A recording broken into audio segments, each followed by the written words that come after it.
Amor à sabedoria. O programa de hoje vai nos levar a uma viagem multicultural. Vamos filosofar também. Quem vai falar conosco é o professor filósofo Hildon Vital de Mello. Bem-vindo ao programa Longevidade em Foco.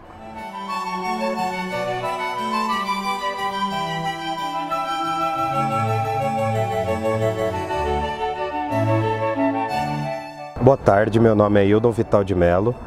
Sou formado em Filosofia pela Universidade Federal de São Paulo, do campus Guarulhos.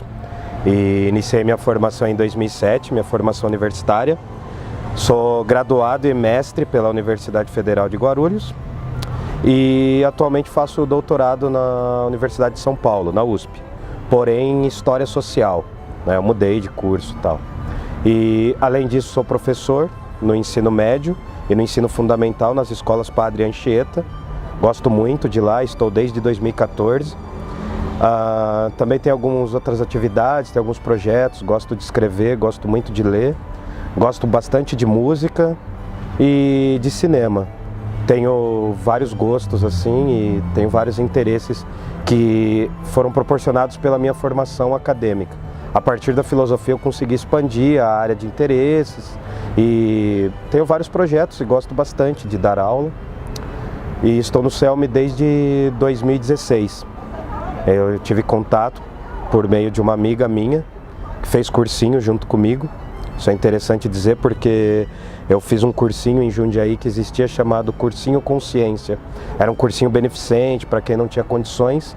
E nesse cursinho eu tive uma experiência muito interessante porque eu fui estudante lá, né? Depois eu fui secretário e estudante também.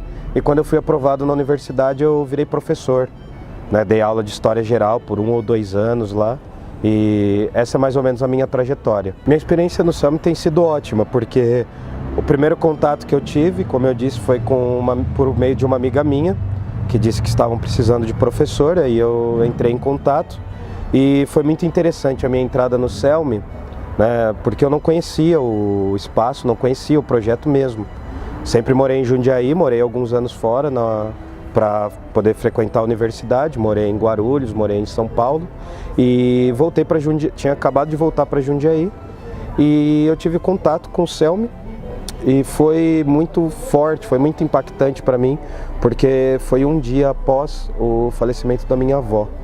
Então teve uma carga emocional muito grande entrar aqui. E eu estou desde 2016, né? A minha primeira turma foi em agosto de 2016 e estou aqui agora e a experiência está sendo ótima porque eu tive que reaprender a dar aula, né? Eu tenho um perfil para dar aula no ensino médio, no fundamental é outro, e tenho agora um outro perfil para a terceira idade. E é muito interessante porque enriquece muito a vida de um professor. Então eu acho muito válido ter esse contato com a terceira idade porque é uma forma de respeitar também a si mesmo. Respeitar as etapas da vida. Então eu tenho contato com alunos de várias faixas etárias e acabo aprendendo muito com isso. É engraçado porque no CELM a gente entra como professor, a gente entra achando que vai ensinar, mas a gente aprende muito. Tenho aprendido muito, tenho repensado a relação com os meus pais, né, também. Hoje eu não tenho mais os meus avós presentes, mas os meus pais já são avós, né, dos meus irmãos, tal, eles têm filhos. E eu tenho repensado bastante essa questão dessa relação familiar, dessa relação com uma idade que exige outras características, outros perfis. Então, ser professor de terceira idade exige que você tenha um cuidado maior com as questões da memória, tenha um respeito muito interessante porque a recíproca deles é muito grande, é muito gratificante. Tenho gostado bastante desse projeto porque ele tem me mostrado portas que até então eu não conhecia. E tem mostrado também que a terceira idade, essa etapa que é chamada terceira idade, melhor idade, é muito produtiva e muito curiosa também. Então isso casa muito com a filosofia, porque a filosofia é uma matéria que exige o espanto, né? Aristóteles já dizia há mais de 2.500 anos que a filosofia é uma certa arte do espanto. Você tem que se espantar e buscar, né? Ter a curiosidade. E é muito interessante ver isso na terceira idade, porque a gente pensa que todo mundo que já viveu uma vida longa, que já viu muitas coisas, não é capaz de surpreender, mas é. E isso tem sido gratificante para mim, assim, é muito bom ver os cursos, ver as pessoas se preparando para vir até os meus cursos, e é muito válido o diálogo. O curso em alguns momentos, vira um campo de diálogo, um campo de debates, e isso tem proporcionado muitas coisas, muitas reflexões, até sobre a minha própria vida, né? Porque o professor ele não tá excluído do meio.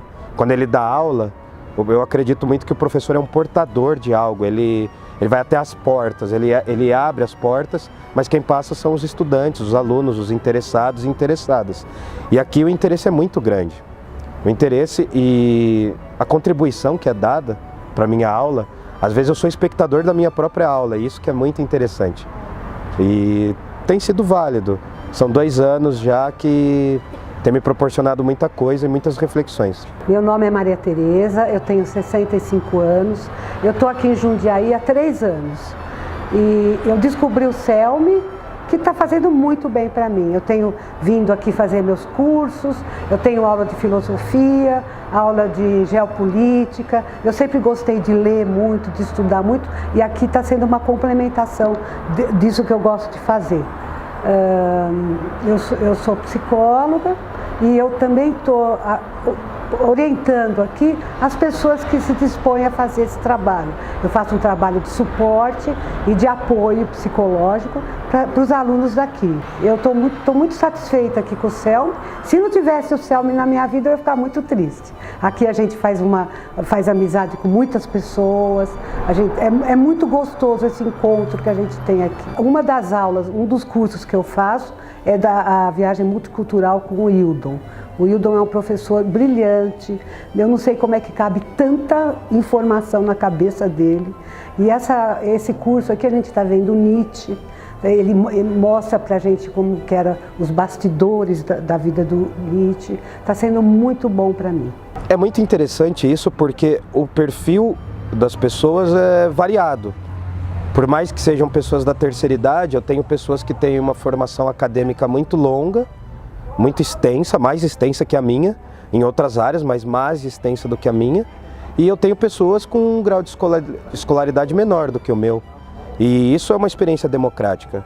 A filosofia serve para isso também. Hoje a gente entende que a filosofia serve também como uma experiência democrática, porque todas as pessoas são capazes de filosofar.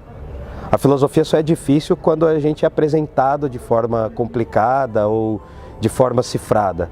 A filosofia tem os seus segredos, mas ela é uma forma de entender as coisas, e ela abre também, ela se abre para quem tem interesse. Então o perfil é muito variado, né? Mulheres e homens da terceira idade têm frequentado o meu curso, e como eu digo, a filosofia é uma das únicas disciplinas que, por mais complexa que ela pareça, ela não depende de classe social, de gênero, de religião, porque ela está permeada em todas essas coisas.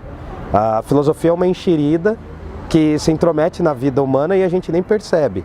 Ela vem de uma discussão com o senso comum, com aquilo que a gente acha diariamente, no cotidiano, mas ela vai para outros campos também. Então há uma reflexão da filosofia em relação à arte, em relação à música, em relação ao desenho, em relação a várias outras coisas. A prática da filosofia possibilita que eu tenha uma variedade muito grande de pessoas nos meus cursos. E os meus cursos, eles têm perfis diferentes, mas sempre são abertos, eles são sempre acolhedores. Eu acho que eu aprendi muito isso aqui, a acolher as pessoas, né, entender as limitações delas, e elas, por sua vez, entendem a minha também. Então, por exemplo, há um perfil que frequenta muito meus cursos, que são as pessoas que têm uma visão religiosa, estudaram algo sobre religião, por exemplo. Então a filosofia tem que se abrir para esse campo, porque a filosofia se relacionou, às vezes de maneira tensa, às vezes de maneira mais tranquila, mas se relacionou ao longo da história da humanidade com várias religiões. Há quem diga que a filosofia é uma espécie de religião, é uma espécie de doutrina, ou espécies de doutrinas, né? Porque quando eu falo filosofia, eu tenho que levar em conta vários filósofos. Bom, os meus cursos eu gosto bastante de exercitar-me também durante os cursos. Como que eu digo isso? Ao invés de eu trazer só aquilo que eu já conheço, que já está sedimentado para mim, eu tento trazer coisas novas. Então, por exemplo, às segundas-feiras, das 17h30 às 19h, nós estamos tendo um curso chamado Viagens Multiculturais, ou Viagem Multicultural. Esse curso, de segunda-feira, ele é basicamente sobre literatura brasileira contemporânea. Então a gente trabalha aspectos da literatura brasileira contemporânea e discute temas da atualidade. Quando eu digo literatura contemporânea, eu estou dizendo a literatura que está sendo produzida agora. Escritores e escritoras que estão sendo lidos e escrevendo agora. Bom, esse perfil é um curso em que a gente pauta muito na leitura. Às terças-feiras, das 14 às 15h30, eu estou dando uma aula que eu estou gostando muito porque eu estou revisitando um texto, uma obra, que é uma obra clássica, é uma obra que reflete sobre a existência humana, sobre a felicidade, sobre a vida, sobre a finitude das coisas, chamada Divina Comédia. É uma obra de poesia escrita há mais de 700 anos atrás por Dante Alighieri, um poeta, filósofo e político de Florença, né, do século XIII para o século XIV. E é uma obra genial, porque é uma passagem e mostra muito do homem, do pensamento humano, né, não só do homem, mas do pensamento humano daquele período. Mostra como as religiões, os conceitos filosóficos e todas essas ideias estão presentes numa obra de poesia. É um poeta que escreveu há 700 anos atrás e está vivo hoje por meio da obra dele. Então é muito interessante porque a gente, nessas aulas às terças-feiras, a gente reaviva essa obra, discute canto por canto. É muito interessante porque a gente vê ali os contextos do Renascimento, vê os momentos pré-reforma protestante, a gente se abre para outras visões religiosas, estuda um pouco sobre o judaísmo, sobre o cristianismo, as divisões que há dentro das igrejas e das religiões, fica inteirado também com a questão do islamismo, desfaz certos preconceitos que a gente tem sobre algumas religiões. Então é um curso de formação basicamente humanista. Eu não me considero um humanista ainda, mas é um curso de formação humanista, porque a gente está tocando no campo da arte, da poesia, da música, da literatura, e é muito válido, é muito gratificante. Bom, às 15h50 até às 17h10 eu tenho um segundo curso, às terças-feiras, também voltado para a leitura e para a filosofia. Parece difícil, mas não é, nunca é, né? Porque a gente sempre aborda de um ponto de vista popular, de um ponto de vista palatável para as pessoas que não são especialistas, né? E esse curso também se chama Viagens Multiculturais, porém agora nós estamos abordando a obra de um filósofo que eu gosto muito, chamado Friedrich Nietzsche. É o filósofo que eu mais estudei ao longo dos anos, porque é o filósofo em que eu fiz o mestrado, em que eu tenho feito o doutorado também. Esse curso é muito interessante porque a gente vai concentrar todas as nossas atenções em mais ou menos 20 páginas da obra, de uma obra desse filósofo. Ele tem uma obra chamada Assim Falou Zaratustra. Ele é um filósofo do século XIX, um filósofo alemão. E é muito interessante porque apesar de eu conhecer a obra dele, ter estudado ao longo desses anos a obra dele, eu sempre me surpreendo com coisas novas. E eu tento trazer a relação da filosofia dele com a música clássica. Então é interessante porque a gente fala dos diálogos que há entre os filósofos, mas a gente também tem que falar no diálogo que há entre os filósofos e outras áreas. E é muito interessante porque a gente vê o aspecto humano da obra dele.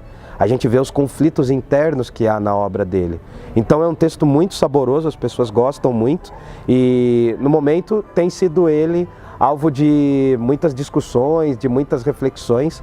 E é um filósofo que ainda suscita muito interesse entre as pessoas, né? É um filósofo que cativa. Filósofo bom é assim, é aquele que apresenta ideias em que as pessoas se posicionam a favor, contra, que vão estudar sobre esses filósofos.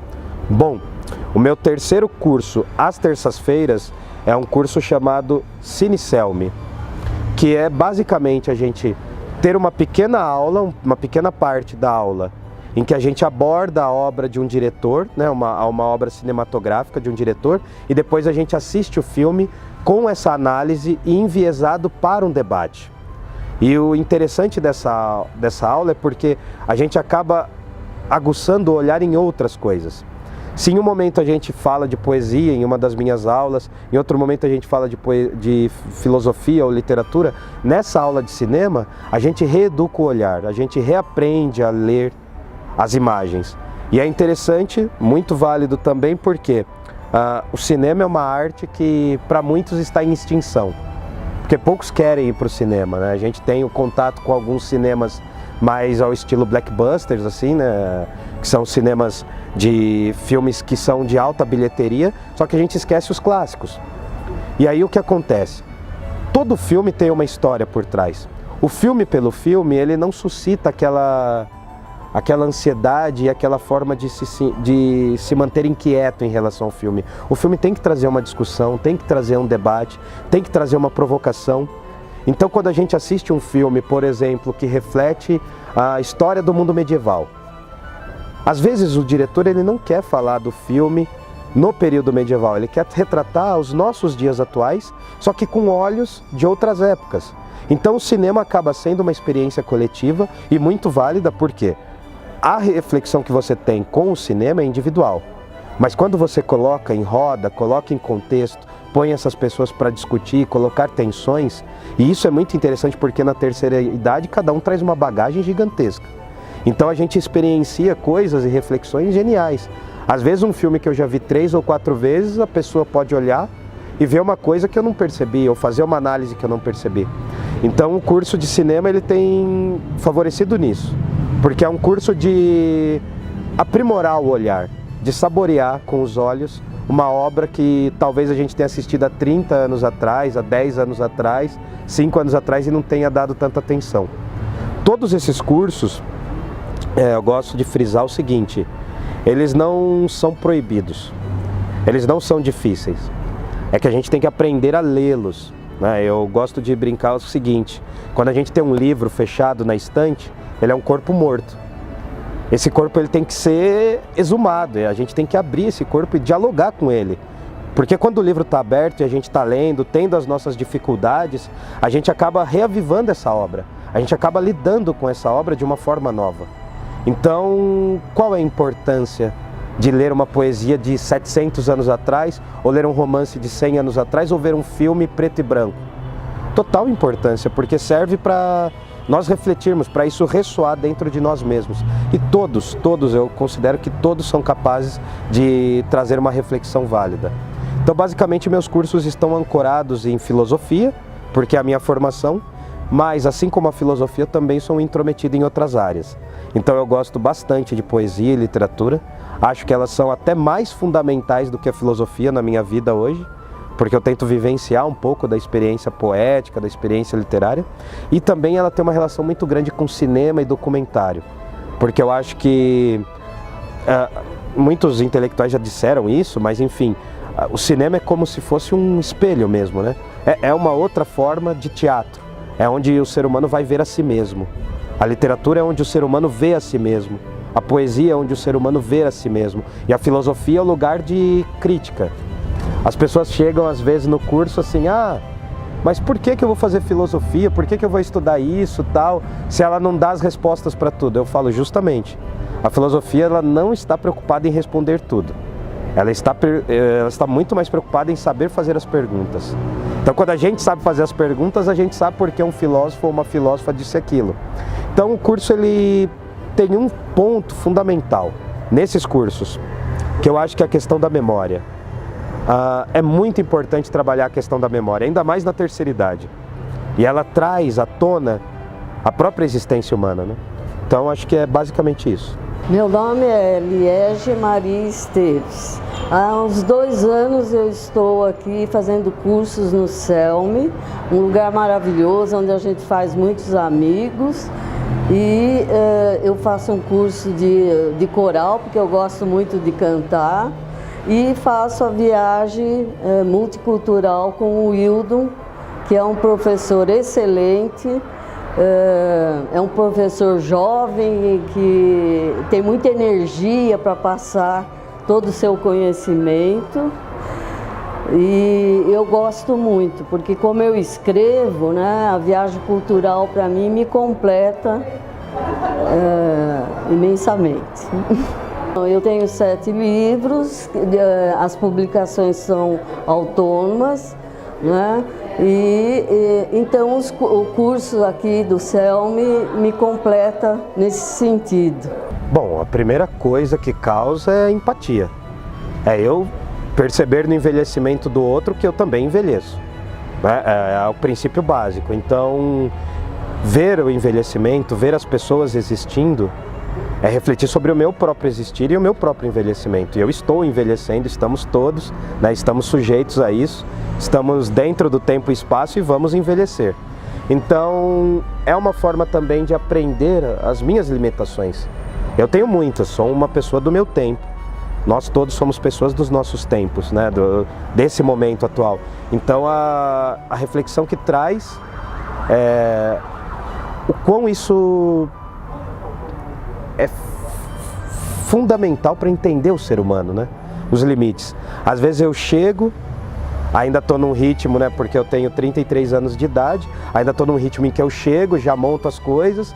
E quando eu comecei dando aula, eu mostrava muitas imagens, eu era uma enxurrada de informações.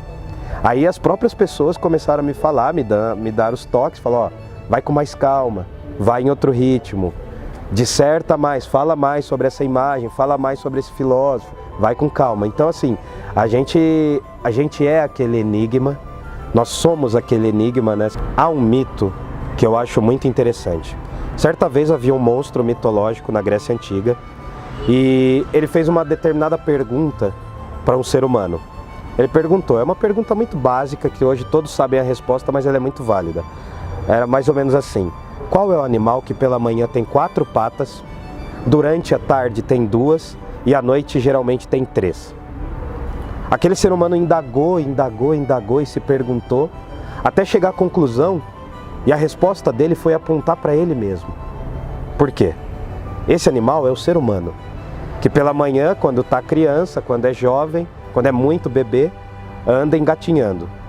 Durante a tarde, né, no verão da sua vida, ele vai com 2 pernas, vai, né, é altivo, e na noite, na tarde, ele geralmente precisa de uma bengala, ele precisa de uma forma de se escorar.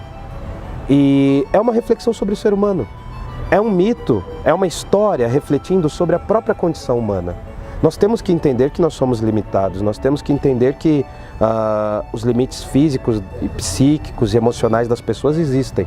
Então, a primeira coisa que eu trago quando eu venho para o Celme é entender que há pessoas limitadas e que eu também sou limitado. Mas há um outro lado muito genial e muito interessante. Eu vejo pessoas aqui que têm uma força de vida que é maior do que a minha. Pessoas que passaram por experiências muito gigantescas, muito fortes, às vezes até traumáticas, pelo que eu dialogo com elas, e elas vivem. E o ser humano continua existindo. Isso não se trata de um otimismo simples, não se trata de uma simples palavra de autoajuda. Eu acho que é muito importante observar o envelhecimento e aprender com as pessoas, né? Nós somos também parte dessas pessoas. Elas estão deixando coisas pra gente, estão indicando caminhos. E elas estão numa etapa que me interessa muito. Alguns dizem que é muito boa a etapa da terceira idade para aprender filosofia, porque geralmente você já está aposentado, com a maior parte das contas pagas e muitas das coisas resolvidas, né? Quando a gente está no furor da emoção, nem sempre está tudo resolvido e a gente não tem aquele tempo para filosofia. Mas eu acho o seguinte, eu acredito muito nessa troca simbólica, porque a gente vê tanto aí, né? A gente vê a desumanização do ser humano, a gente vê que geralmente a nossa sociedade, por meio do trabalho, por meio dessa necessidade de lucrar, a gente coloca quem não rende mais, quem não dá lucros mais, em escanteio, a gente coloca de lado. A gente não entende que essas pessoas contribuíram e contribuem. E que vai além também de um simples debate, porque assim, a terceira idade não tem que falar só das coisas que são boas quando você se aposenta. A terceira idade tem que ser vista como um valor em si, como uma etapa que você produz, talvez não como alguém de 20 anos, mas você produz conhecimento, você produz história, você produz vida. São pessoas viventes, são pessoas pulsantes dentro de si. Então isso que é muito interessante e é muito válido vê-los, porque primeiro você passa a querer cuidar mais de si mesmo, para chegar na idade de uma pessoa da terceira idade com a qualidade de vida que eles têm. Eu tenho alunos aqui com 80 anos que têm uma coluna melhor do que a minha. É um dado, é uma coisa simples, mas é muito válido, porque, sabe, você vê a emoção de uma pessoa que é muito mais idosa que você, aprendendo com você, é uma contribuição imensa. Eu me sinto um continuador, assim, né? Professor que não se emociona com a sua própria disciplina não é professor. Professor que faz dos alunos meras caixas de informação não é professor. O professor ele tem que dialogar, ele tem que horizontalizar o diálogo, tem que facilitar a conversa, né? E acima de tudo eu vejo que o maior aprendizado é ver a terceiridade nos meus pais. A grande pessoa que me inspirou a fazer filosofia foi o meu pai. E eu tenho um curso de pós-graduação, eu tenho um monte de diplominhas lá, mas a pessoa que me inspirou a fazer filosofia é uma pessoa que tem a 4ª série. Minha mãe foi extremamente importante também, porque a minha mãe é do diálogo. Então, eu aprendi muito mais a como aprender as coisas com os meus pais. Eu aprendi muito mais a ver o quanto eles contribuíram para a minha formação.